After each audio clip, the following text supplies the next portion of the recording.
So in destinations, in third place, we have Sophie Samard. In second place, we have Helen Irwin. And in first place, Anna Nerona.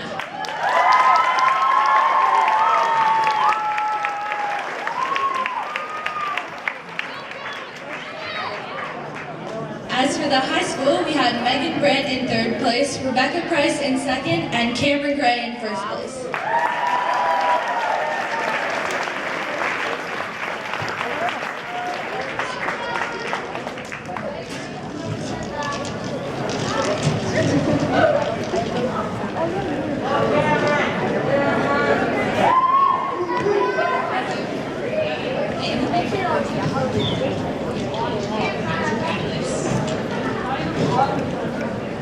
We would now like to present our first place winners with our trophy. We're going to be keeping it at the school for years to come to present to our future winners, and we're going to have plaques put on it.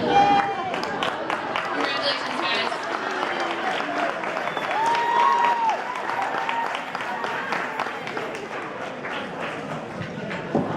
And we would also like to present Cameron with his first prize, Samsung Galaxy